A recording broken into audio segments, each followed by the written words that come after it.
ترخا أبزاقرا قداماي ويانا ولدتات كفلطو زغبا حقኛ تاريخ دراسي يمانه ገብረ መስቀል تراخي ኃይለ ማርያም ገብረ ሕይወት ترخا أبزاقرا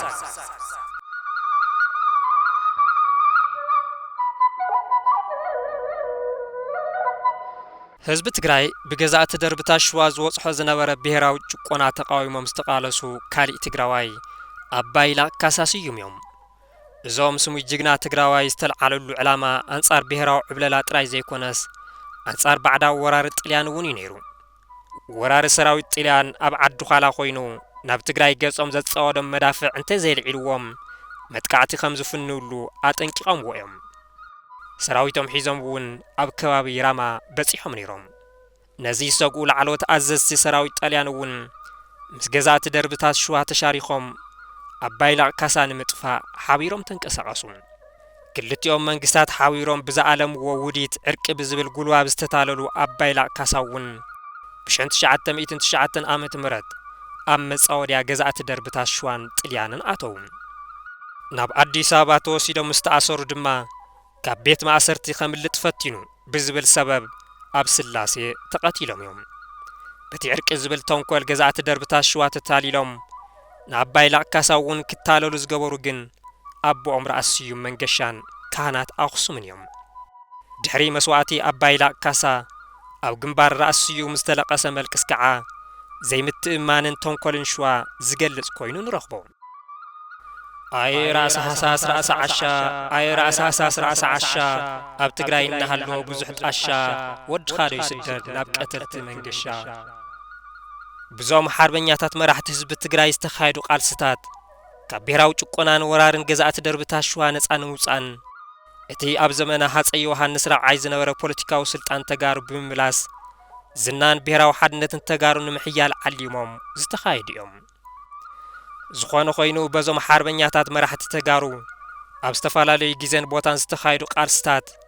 ሓድነት ዘይነበሮምን ብዝተበታተነ ኃይልን ዝተኸፋፈለ አርአያታትን ይካየዱ ስለዝነበሩ በመስፍናው ስርዓት ገዛት ደርብታት ሸዋ እናተደቆሱን እናተጨፍለቁን ጸኒሖም እዮም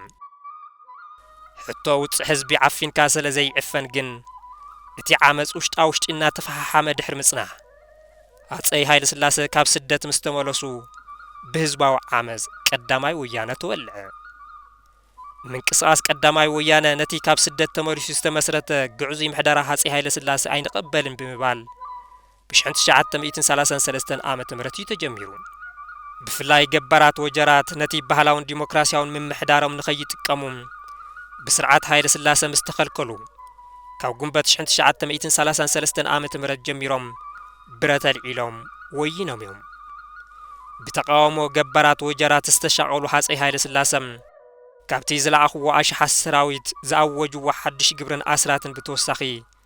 استفلالي متنققتاتن مخرتاتن زماسلون تطقيمهم يوم نعمنت اتي ببحث سنه 1933 عامه مرز زاوجوا اواج جبرات وجرات جمروا عمص انت زي قاريصم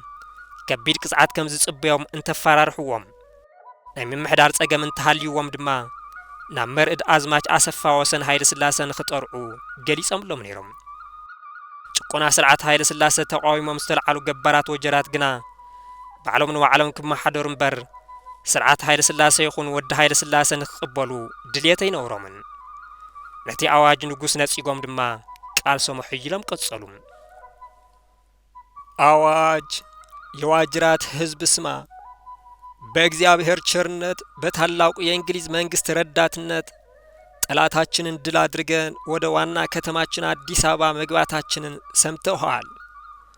አሁንኛ ከ5 ዓመት ይበልጥ በጠላት እጅ ለተቀጠቀጠ ህዝባችን መልካም ማስተዳደሪያ በመናቆምበት ጊዜ እናንተ በአገር ውስጥ ሁከት ማንሳታችሁን ሰማን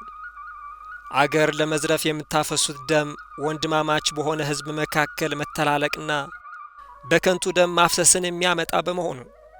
ከብርቱ ጉዳት የሚጥላችሁ ነው ያንድ አገር ህዝብ እንደ ቤተ ዘመድ የሚቆጠር ስለሆነ እኛም የህዝባችን አስተዳዳሪ በመሆናችን ወደዚህ ጉዳት እንዳትወድቁ በኢትዮጵያ ገጅነታችን የምናደርገውን ከመፈጸም በፊት እንደ አባት ሆነን አስቀድሞ የምንመክራችሁን ሰላም እንዳታጠፉ ሀገር እንዳትበድሉ ነው። የኢትዮጵያ ነጻነት ቁሞ ጠላት ድል ሆኖ አገር በለቀቀበት በአሁኑ ጊዜ ይህን የመሰለ ሁከት በአገር ውስጥ የሚያነሳ ከመላ ኢትዮጵያ ሕዝብ ደስታ አልካፈል ብሎ ጠላትነቱን በገዛ እጁ መስካሪ ሆኖ ይቆጠራል። ምናልባት የተበደላችሁትም ቢኖር እንዲያስተዳድራችሁ ልጄን መርጬ መርድ አዝማች አስፋውሰን ልኬላችኋለሁና ለእርሱ አመልክቱ። ከትእዛዛችን የወጣ ቢገኝ ግን የበረታ ቅጣት ይቀበላል። ሰኔ 4 ቀን 1933 ዓመተ ምህረት አዲስ አበባ ተጻፈ። ከሞጀራት ተመሳሳለ ምንቅስቃስ ቀዳማይ ወያነ ዝጀመሩ ስለዋዮም ስለዋ ካብ ጥንቲ ጀሚሩ መበቀል ብዙሓት ሓርበኛታት ከም ዝኾነ ይዝንቶ። ስለዋ ዝብል ስም እውን ንምጽዋዕ ክጥዕሞም ሰባት ድሕሪ ግዜ ዝቀየሩ ወንበር ትክክለኛ ስሙ ዓዲ ሽሕልዋ ተባሂሉ ይጽዋዕ ከም ዝነበረ እዩ። ብዓበይቲ ዓዲ ስለዋ ወይ ድማ ሽሕልዋ ዝንገር ብገዛእቲ ደርብታ ሸዋ ኣይንግዛእን ኢሉ ንነዊሕ ግዜ ዝተቃለሰ ከባቢ ከም ዝኾነ እውን ይፍለጥ። ህዝቢ ስለዋ ምስ ገዛእቲ ደርቢ ሸዋ ናብ ዝለዓለ ቅርሕንትን ጽልእን ዝፈጠረ ግን ሃይለ ስላሴ ናብ ስልጣን ምስ ተቋናጠጡ እዩ። ናይዚ ቀንዲ ምክንያት ድማ ልጅ ኢያሱ ተሓዊኦም ዝተረኸብሉ ገዳም ቅበጽያ ኣብቲ ከባቢ ስለ ዝርከብ ህዝቢ ስለዋ ልጅ ኢያሱ ዝተሓውሉ ቦታ ንመንግስቲ ከይጥቁም ተመሓሒሉ ሓዊኡ ኣቐሚጥዎ ብዝብል ስርዓት ሃይለ ስላሴ ንሽሞኛታት እቲ ከባቢ ዝነበሩ እኒ ደጃዝማች ኣማረ ድምፁ ሓዊሱ ኣብ ልዕሊ ህዝቢ ስለዋ ዝተፈላለዩ ጽዑንቶታት ይበጽሕ ነይሩ።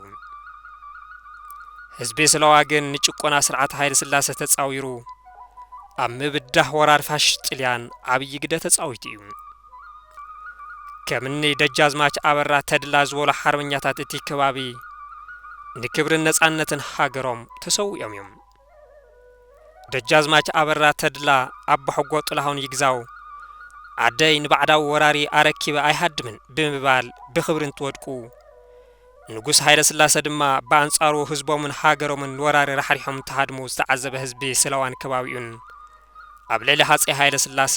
ዓብይ ጽልኢት ኣሕዲሩ ነይሩ። ብፍላይ ኣብ ጎኒ ደጃዝማች ኣበራ ተድላ ተሰሊፎም ምስ ወራሪ ፋሽስት ጣልያን እናተኳሽሑ እናሃለው ደጃዝማች ኣበራ ምእንቲ ክብሪ ሃገሮም ግንባሮም ንዓረብ ብምሃብ እንትወድቁ ሃፀይ ሃይለ ስላሴ ድማ ነውሶም ከድሕኑ ሃዲሞም ካብ ጎኖም ትፍለይዎም ዝተዓዘቡ ቀኛዝማች ድምፁ ኣማረን ቀኛዝማች ታደሰ ኣማረን ኣብ ልዕሊ ስርዓት ሃይለ ስላሴ መሪር ጽልኢት ኣሕዲሮም ነይሮም። ሃይለ ስላሴ ካብ ስደት ተመሊሶም ምስ ሰምዑውን ዝገለበ ወይ ድማ ዝሃደመ ንጉስ ተመሊሱ ኣይነግስን ብምባል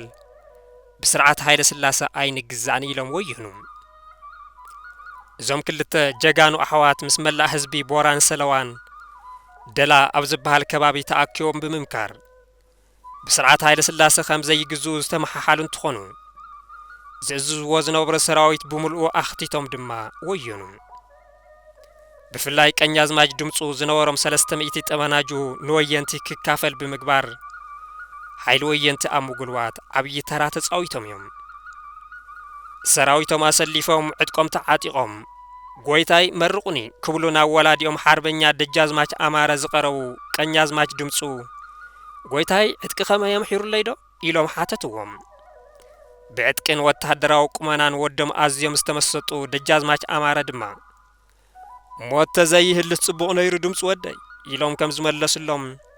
ክሳብ ሎሚ ኣብ መላእ ሰልዋን ከባቢኡን ይዝንቶም። ንሓደ ወያነ ናብ ጋህዲ ዝቕይር ወያናይ ሃዋሁ ኣብ ኩሎም ኣውራጃታት ትግራይ ተጠጅኡ ስለ ዝነበረ ድማ እቲ ኣብ ሕንጣሎ ወጀራትን ሰለዋን ዝተወልዐ ዓመፅ ገባራት ኣብ ሓፂር ግዜ ጂኦግራፊያዊ ስፍሓት ወሲኹ ናብ ሙሉእ ኣውራጃታት እንደርታ ኣካል ኣውራጃ ዓጋመ ዝነበረ ክልተ ውላዕሎ ኣውራጃ ራያ ዓዘወን ተንቤንን ብዝረሰነ መልክዑ ተስፋሕፊሕ እዩ። ቀስ በቀስ ድማ ናብ ካልኦት ከባቢታት ትግራይ ምብራዕ ጀሚሩ ነይሩ።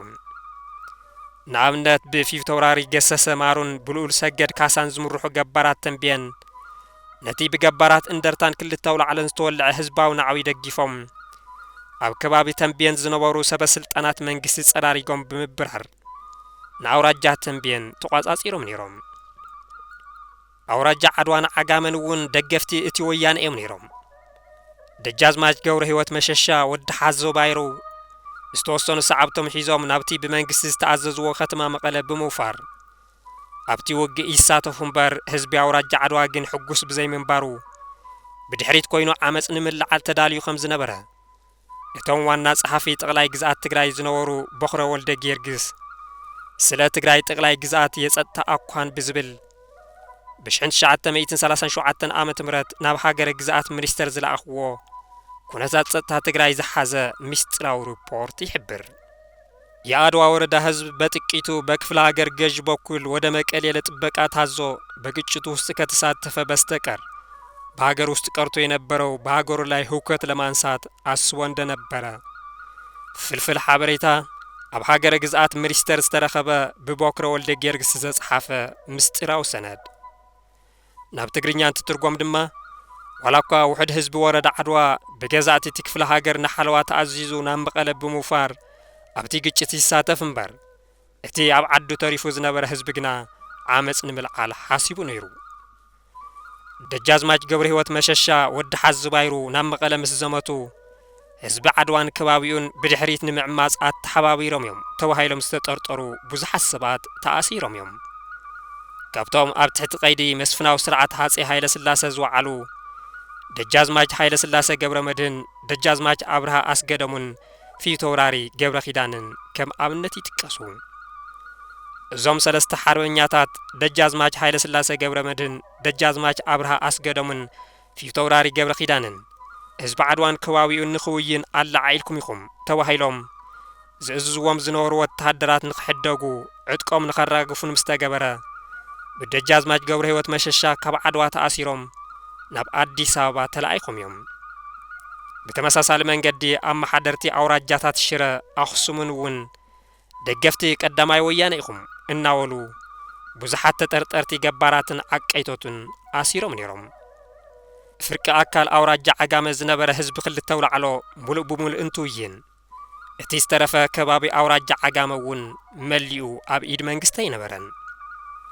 بكأنيازماج يكون أملاخ تسفاي زمرح حيلي بزح كبابي أوراجا عقامة وقصاصيرو نيرون اتي بفي توراري تسمى تسفاي زمرح حزبي بهرسب إيروبون كابشنت شعات ميتين سلاسان أربعة آمة مرجم يرو سرى سرعة هايل سلاسة عميسيون نايزي كان مخنيات دما في توراري تسمى نابرا يعزو خزومتو بمنقست تعزيزم بموفار أو كي حامس مصحو عدكم نخراقفو بمنقست تعززو بزحات مسافنت تقراي أطوارو من تراقفو في توراري تسمى تسفايقنا طبنا جاي نايب علي نبرتيو آير راقفن إلهم بمحنقاد سراويتم حيزهم أو رخل التولع على بصحون بزي استناددو في توراري عالم أيهوت أنا ناو رخل التولع على بمخاد في توراري تسمى عدكم نخفتحو عززوهم في توراري تسمى تسفايد ما فكرهم بملعال شقوط أمسيتهم أو جنبار في توراري عالم يهوت أن تخلوه شقوطهم كاب جنبار في توراري عالم يهوت أن تلمينهم زرعلو في توراري تسمى عدكم كيف فتحو نبر خاتات إيروب بمئتاو أنصار سرعات حيل سلاسة عمسون نفي توراري تسمى تسفاي كوغو بمنقست استعززو في توراري جدي حاقوس بشنت شعات ميتين سلاسان حموشتن آمت مرات نابدال جيداو فيرم وققت أمو بعوت في توراري تسمى تسفاي دما تزازمه أبتي استقبروغ نفي توراري جدي مسود محاويسو بوزح سب حلقة كاب جزي ناب جزي حيلهم زتنا خورو في توراري تسمى تسفاي دما كاب كبابيتات إيروبن قولو مخدان زتأخخوو لعل حموشتشح سراويت إنا مرحو أنصار سرعات هاتسي هايل سلاسة استقالسو أزيوم سمو جيجنا خمزنوري فلت اتي بماجور نقا قبر سلاسة زوز أتلموغ في توراري تسمى تسفاي لعلي شمون تمتريس كم زتعاتقون زعرد لبوتا نمتقع أزي زتقن بوتا مخانون يقمت ودي في توراري تسمى تسفاي زخونو آيتو وسن تسمى بوغنم في توراري تسمى تسفاي عسر تخلت كبرتي 4 قللت متريس كم زنورم يقرصون بزعبا قارس حزبي بهرسب إيروب أمريكيتوم دكتور سلمون عنقاي بخمزي سعبي قمتوه حزباو عمس وينتي أو وجرات الرأي عزون مستولعه بتمساسالي ملكعو بفي توراري تسمى تسفاي زمرا حزبي بهرسب إيروب أنصار مسفناو سرعات هايل سلاسة بملعال برتاو قالسا حكايديو ይኹን በር መራሓ ወየንቲ ኢሮብ ዝነበሩ ፊተውራሪ ተሰማ ተስፋይ ኣብ ትግራይ ብዘጋጥሞም ጽዕንቶ ብምስጋእ ናብ ኤርትራ ሰገሩ ኣብቲ እዋን ንኤርትራ እተመሓድር ዝነበረት ሃገረ እንግሊዝ ምስ ሃፀይ ሃይለ ስላሴ ብዝነበራ ጥንኩር ሽርክና ኣብ ኤርትራ እውን ተመሳሳሊ ዓመፅ ንኸይለዓል ብዝነበራ ስግኣትን ተበጊሳም ንፊተውራሪ ተሰማ ተስፋይ ሒዛ ንስርዓት ሃፀይ ሃይለ ስላሴ ንምርካብ ብዙሕ ጻዕሪ ከም ዝገበረት የቐምጡ ኣይተ ቢዘን ተሰማ እውን ኣብቲ እዋን ዝነበረ ኩነታት ወላዲኦምን መንግስቲ እንግሊዝን ብኸምዚ ስዕብዮም ዘቐምጥዎ መንግስቲ እንግሊዝ ንኤርትራ ምስ ተቆጻጸረ ምስ ፊተውራሪ ተሰማ ተስፋይ ርክብ ይገብር ነይሩ መጀመርያ ዝተወሰነ ገንዘብን ኣጽዋርን ሓገዝ ገይሩሎም እዩ ድሌት መንግስቲ እንግሊዝ ፊተውራሪ ተሰማ ዘመሓድርዎ ከባቢ ናብ ግዝኣቱ ንምውሳድ ስለ ዝነበረ ማዕርግ ራእስነት ሂብና ራእሲ ተሰማ ተስፋይ ተባሂልካ ክትጽዋዕ ናብ መንግስቲ እንግሊዝ ኢቶ ዝብል ሕቶ ኣቕረቡሎም ፊተውራሪ ተሰማ ግና ድሌትን ተንኰልን መንግስቲ እንግሊዝ ምስ ተገንዘቡ ኣነ ዝቃለስ ዘለኹ ኣንጻር ኣድላዊ ስርዓት ሃይለ ስላሴ እምበር ዓደይ ስለ ዝጸላእኹ ኣይኮነን ሎሙ ኾነ ጽባሕ ኢትዮጵያዊ ብምባል ምስ መንግስቲ እንግሊዝ ዝነበሮም ሰላማዊ ዝምድና በተኽዎ በዚ ዝተናደደ መንግስቲ እንግሊዝ እውን ምስ ስርዓት ሃይለ ስላሴ ተሻሪኹ ፊተውራሪ ተሰማ ንምጥፋእ ብዙሕ ላዕልን ታሕትን ኢሉ ነይሩ ሓርበኛ ፊተውራሪ ተሰማ ተስፋይ ግን ብመጻወድያ ክልቲኦም መንግስታት ኣይተንበርኮኹን ምስ እኒ ብላታ ሃይለ ማርያም ረዳ ጽቡቕ ርክብ ብምግባር ድማ ጠበናጁ ጠያይትን ቦምቡታትን ወየንቲ ይረዱ ነይሮም እቲ 10 ሕዳር 1938 ዓመተ ምህረት بمربب سللا انجليز او اسمرا استخايده مستراو سبسبا ዝተረኸበ سند في تورار تسمى تسفاي ጸረ ስርዓት ሃይለ ስላሴን ኣብ ኤርትራ ዝነበረ ምምሕዳር እንግሊዝን ይቃለሱ ከም ዝነበሩ እዩ ብኸምዚ ይስዕብ ዘቐምጦ ተኣመንት ፍልፍላትና ከም ዝሓበርዎ እቲ ንምምሕዳርና ዓብይ ፈጣሪ ሁከት ዝነበረ في تورار تسمى تسفاي ኢሮብ ኣብ ዓዲግራት ንመንግስቲ ኢትዮጵያ ይድሂቦ ኣሎ እዚ ሽሙ እዚ ንነዊሕ ግዜ ጸረ ሃፀይ ሃይለ ስላሴ ዝዓመፀ እንትትከውን ብዙሕ ግዜ ኣብ ኢትዮጵያ ጽዕንቶ እንትብርዕኖ ናብ ግዛኣትና እናሸለኸ ይኣቱ ነይሩ ኣይተ በላይ ግደይ እውን ብዛዕባ ኣድማሳዊ ስፍሓት ቀዳማይ ወያነ መልኪቶም ብኸምዚ ይስዕብ ይገልጽዎ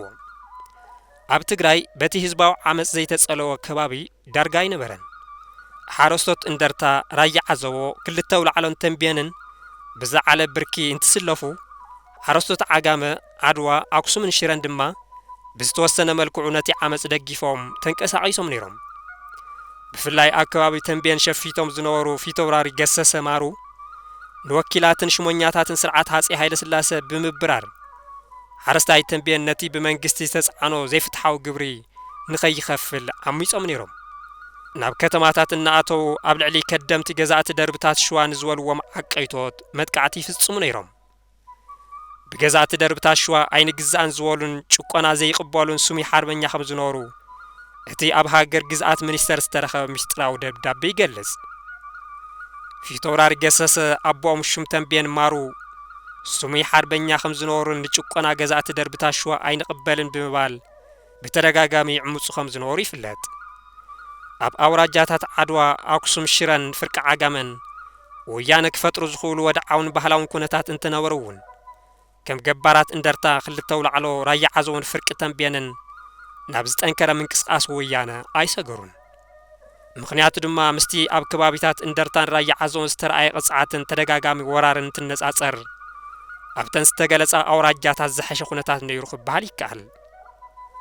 اما حدرتتن اوراجات زنور كمني دجازماج غور هوت مششا ود حزوايرو نبرئ تسفاي غبر ميكائيلن دجازماج مسفن انغدا ورقنون اتي اب اندرتان رايع عزون استولع حزباو عمز ناب غزاتهم نخيل لححام بعتو سريحم يوم جبارات اندرتان رايع عزون غنا اتوم بماخلاي منغستي زوردو معليا زيبلوم چقونان عداتاتن حزباو عمز نخلعلو اگديدموم يوم ابتي كبابي زنور شمونياتات منغستون بماخلاي منغستي تصعانه زي ميزاناو وسخ جبرن اسراتن مس حزب خوينم بزي مقوامم كم أول نقفعوا تكبار سراويت هايل سلاسة دقيفهم تطعموا علم أب حزب تقبال نتكسونو غيرو وميم بزيد ما جزاتنا مس جزات دربتات شوا خوينهم يتشكوننا اللو زبل مرارات كاب حزب يسمع نيرو